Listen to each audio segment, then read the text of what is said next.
देना है। तो हल्के में बिल्कुल ना है, सही को सही कहने में कोई दिक्कत नहीं है। अगर सही हो रहा है तो सब 365/6 देते हैं ना, बात कर लेते, थोड़ा सा डिस्कस कर लेंगे, आप लोग भी सुनो उसमें। हेलो दोस्तों, आपको पता है कि यूकेएसएससी में लगातार बदलाव होते जा रहे हैं, और अभी जो बदलाव हुए वो आपने अभी जो वीडियो का एग्ज़ाम हुआ था उसमें देखा था कि पेपर थोड़ा लेंथी हुआ था। तो उसके बाद बहुत सारे लोगों ने क्या किया था, आपस में थोड़ा सा डिस्कशन किया कि हम अब ये कैसा हो गया, ये हो गया। लेंथी होने का मतलब सीधा सा ये है कि उसमें जो चेंजेज आए, ये चेंजेज जो आए हैं ये ऐसे नहीं आए हैं, ये चेंजेस बहुत सोच समझ के लाए गए हैं। तो यूकेएसएससी के जो चेयरमैन हैं मार्तुले जी, वो एक रिटायर आईपीएस ऑफिसर हैं, बहुत बड़े रैंक से रिटायर हुए हैं, और उसके बाद उन्होंने एक यूकेएसएससी कमान संभाली है। काफ़ी हद तक बहुत अच्छे अच्छे उन्होंने प्रयास किए हैं जो बहुत ही सराहनीय है। कल एक बहुत बड़े पत्रकार, बहुत सम्मानित पत्रकार है रमेश भट्ट जी के साथ उन्होंने एक इंटरव्यू किया था। तो उस इंटरव्यू में बहुत सारी चीज़ों का खुलासा हुआ है। उन खुलासों को आपको उनके चैनल पे जाके देखना चाहिए। उसके कुछ अंश, मतलब जो इम्पोर्टेंट चीज़ें हैं, मैं केवल उसी पे डिस्कस करूंगा जो मार्तुले जी ने कहा है उसके बेसिस पे। तो उन चीज़ों को आप देख सकते हो, उन चीज़ों मतलब उन्होंने क्या कहा, किस उनका डायरेक्शन क्या है, वो किस डायरेक्शन में काम करने वाले हैं, इस पे आपको बहुत ध्यान देना है। इसको हल्के में बिल्कुल ना रहे, ठीक है ना।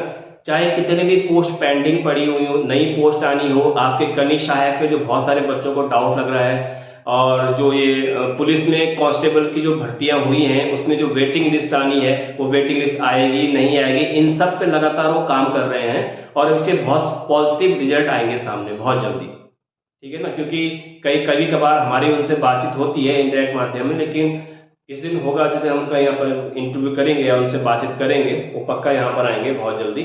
लेकिन उससे पहले जो उन्होंने अब तक कहा है उसको लेके कुछ बातें मैं क्लियर कर दूं आप लोगों को, कि आप लोगों को किसी प्रकार का डाउट ना पाले और किसी प्रकार के घबराने की आवश्यकता नहीं है। तो इसमें मैंने कुछ 4 पॉइंट बनाए हैं उस इंटरव्यू के आधार पर। उसमें पहले है कि उन्होंने आदेश क्या किया। आदेश मतलब उनके एक तरह से इंडिकेशंस हैं, एक प्रकार से उन्होंने इनिशियल जारी किए हैं कि भाई अब ये होने वाला है। ये होने वाला क्या है कि वो क्या करने चाह रहे हैं कि पेपर आसान नहीं है, ठीक है ना। क्यों आसान नहीं है, सीधे सीधे बता देता हूँ बिना किसी राग लपेट के। आदेश ये है कि वो क्या बहुत बड़ा बदलाव करना चाह रहे हैं, और वो बदलाव उन्होंने वीडियो के एग्जाम में दिखा दिया है। वीडियो के जो एग्जाम है उसमें उन्होंने पूरा बदलाव दिखाया है कि वीडियो एग्जाम में क्या बदलाव हुआ है। पेपर को उन्होंने बहुत लंबा किया। लंबा पेपर करने का मतलब क्या है कि कोई एक क्वेश्चन है, उसके 3 ऑप्शन दे दिए, और उनको पढ़ने में समझने में कि लास्ट में उसके जो आंसर करना है वो बहुत टफ पड़ रहा था बच्चों को। बच्चों को 2 घंटे भी कम लग रहे थे। इससे सीधे सीधे क्या होगा कि नंबर ऑफ अटेम्प्ट है वो कम होगा। अभी जो वीडियो का एग्जाम हुआ उसके क्वेश्चन भले लेंथी थे, लेकिन पेपर क्वेश्चन जो थे बहुत ही आसान थे, ठीक है ना। लेकिन ये आसान किसके लिए थे, जिन्होंने कॉन्सेप्ट बेस्ड पढ़ाई करी। मैं पिछले 3-4 वीडियो से लगातार यही बोल रहा हूँ, कॉन्सेप्ट बेस्ड पढ़ाई करो, कॉन्सेप्ट बेस्ड पढ़ाई करो। आपको कॉन्सेप्ट पे ध्यान देना पड़ेगा, ठीक है ना। उस वीडियो को आप देखो, उसमें आपको नजर आएगा कि मार्तुले जी ने साफ साफ कहा है कि सिंगल लाइन नोट्स या फिर जो क्लास नोट्स होते हैं कि सिंगल लाइन क्वेश्चन लिखा दिए, सिंगल लाइन क्वेश्चन आंसर करा दिए, उससे नहीं चलेगा। दूसरी बात उन्होंने क्या करी है कि जो ऑथेंटिक राइटर होगा, ठीक है ना, उसका वो क्या करेंगे, एक प्रकार का जिसे बोलते हैं कि सोर्स, ठीक है, आप किस सोर्स से पढ़ाई कर रहे हो वो सोर्स माना जाएगा। तो ऑथेंटिक राइटर मतलब ये कि आपको उत्तराखंड के जो अच्छे अच्छे राइटर है, जो माने जाने राइटर है, आपको उनके आधार पे आपने अगर पढ़ाई करी होगी तभी आपके क्वेश्चन को दिया जाएगा, ठीक है ना। यानी आयोग ने कोई एग्जाम कराया, उस पर आंसर कुछ और है, आपने वो आंसर कभी पढ़ा ही नहीं है, आपने हमेशा सिंगल लाइन क्वेश्चन पढ़ा, आपने कभी सोचने की कोशिश ही नहीं करी ये आंसर आया कहां से, ठीक है ना। जैसे आप लुसेंट पढ़ लो, या आप उत्तराखंड की जो वन लाइनर अप्रोच आती है वो पढ़ लो, ठीक है ना। वन लाइन अप्रोच सबसे बेस्ट, लुसेंट सबसे बेस्ट किसके लिए होता है, लुसेंट और उत्तराखंड की जो वन लाइन, सिंगल लाइन है या वन लाइन जो भी आती है, वो उस बच्चे के लिए अच्छा है जिसने क्या है उत्तराखंड की किताबें बहुत जी जान से पी रखी है। 1-1.5 साल लगा उनको उत्तराखंड को पढ़ने में, तब जाके लास्ट मोमेंट में ऐसी किताबें पढ़ सकता है, क्योंकि उसे तुरंत समझ में आएगा।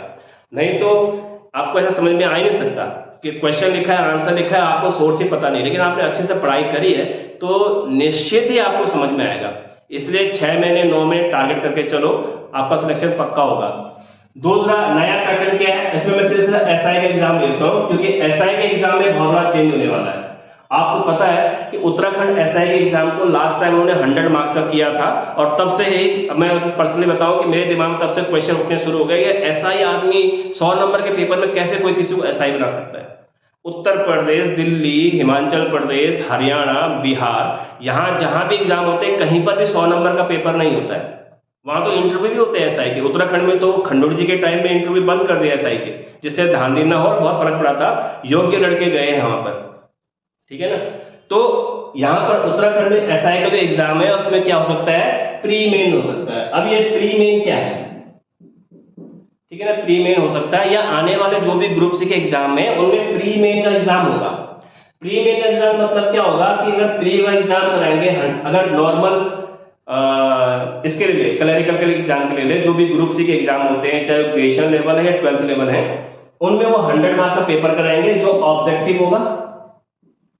और मेंस में क्या कराएंगे, मेंस में कुछ खास नहीं कराएंगे। मेंस में क्या कराएंगे, एक लेटर राइटिंग कराएंगे कि आप क्या पत्र लिखो, एक निबंध का पेपर होगा, ठीक है ना, और एक अनसीन पैसेज। इस तरह से जैसे मतलब समीक्षा अधिकारी का मेंस होता है वैसे रखेंगे। बस ये दोनों पेपर क्या हो, 1 डे में करा देंगे, एक ही दिन में। जैसे पहले की पाली में जीएस का ऑब्जेक्टिव पेपर 2 घंटे का हुआ और अगली पाली में लेटर राइटिंग ये क्या होगा 3 घंटे पेपर कराएंगे।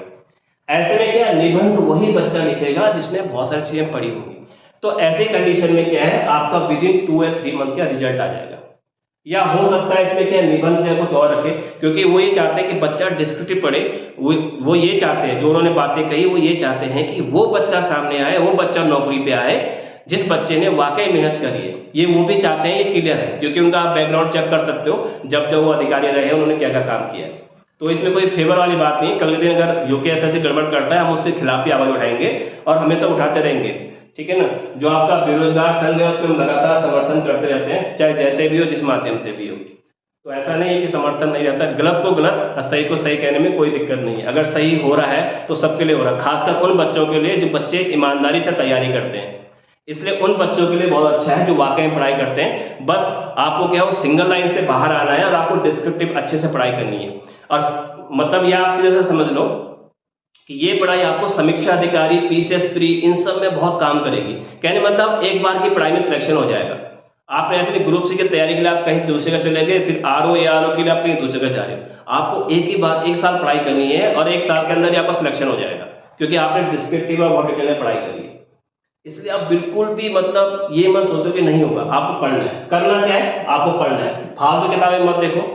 बुक्स को लेकर अभी मैं बहुत जल्दी 1-2 वीडियो बनाऊंगा कि आपको कौन सी बुक्स पढ़नी है, जिससे आपको क्या है ज्यादा भागना दौड़ना ना पड़े। तो नया पैटर्न आपको समझ में आ गया। आसान क्यों नहीं है, क्योंकि ये डिस्क्रिप्टिव होने वाला है और इसमें जो क्वेश्चन आएंगे वो लेंथी क्वेश्चन आएंगे, यानी आपके कॉन्सेप्ट क्लियर होने चाहिए। आदेश ये है कि बहुत बड़ा बदलाव करने वाले। नया आसान क्यों नहीं है, क्योंकि वो बदलाव के तहत आपने जो वीडियो में देखा डिस्क्रिप्टिव पेपर आएगा, लेंथी पेपर आएगा।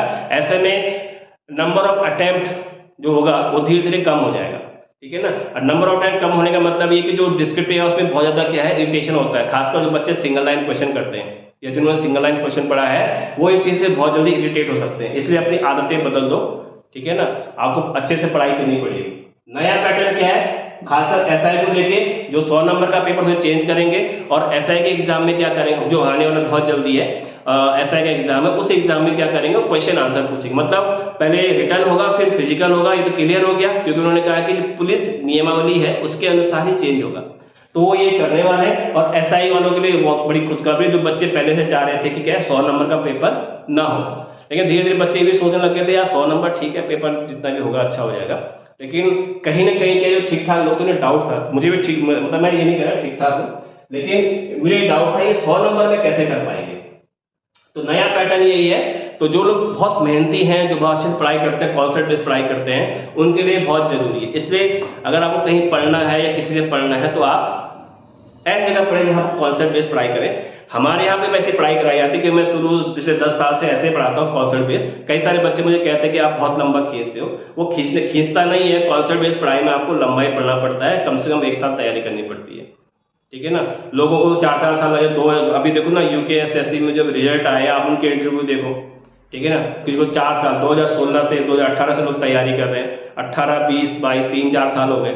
जब क्या पता ग्रुप सी 100 नंबर का पेपर होता है, आपको मैक्सिमम 1 साल, 1 साल तभी होगा जब आप क्या करोगे, आप बहुत डिटेल में कॉन्सेप्ट बेस्ड पढ़ाई करोगे। 1 साल लोग पढ़ाई करते हो 365 इंटू 3, 365 इंटू 6, देखो सिलेक्शन आपका 1 साल में हो जाएगा। तो अगर किसी को ऑनलाइन ऑफलाइन पढ़ना है तो हमसे संपर्क कर सकता है, ठीक है ना। ऑनलाइन ऑफलाइन समझो, और बहुत जल्दी बहुत सारे विज्ञापन आने वाले हैं। आप ये मत सोचो कि आपको एग्जाम ही नहीं है, ऐसा ना हो कि फॉर्म आ जाए और आपको तैयारी करने का मौका ना मिले। इससे अच्छा ये है कि अभी से लग जाओ, जिसे पढ़ाई करने से नौकरी चाहिए वो अभी से लग जाओ, जिसे नहीं करना वो बैठा रहे, नोटिफिकेशन इंतजार करे, जब नोटिफिकेशन आएगा तब तैयारी करना, और 100% आप फेल हो जाओगे। लेकिन जो अभी से पढ़ना शुरू कर देगा, नोटिफिकेशन इंतजार नहीं करेगा, अपना सिलेबस पूरा करेगा, पढ़ता रहेगा और अपने नोट्स बनाने शुरू कर देगा, खुद से सेल्फ स्टडी करेगा, सेल्फ से अपने नोट्स बनाने शुरू करेगा, उस बच्चे का 100% सिलेक्शन होगा, ठीक है ना। आयोग बिल्कुल फॉर्म में है, ऐसा नहीं कि यूकेएसएससी और यूकेपीसीएस दोनों बहुत बड़े फॉर्म में है। आपको तैयारी का लेवल बढ़ाना पड़ेगा, वो चीजें भूल जाओ जैसे पहले हुआ करता था, ठीक है ना। बाकी आप इंटरव्यू को दे सकते हो। जय हिंद, जय भारत, जय उत्तराखंड।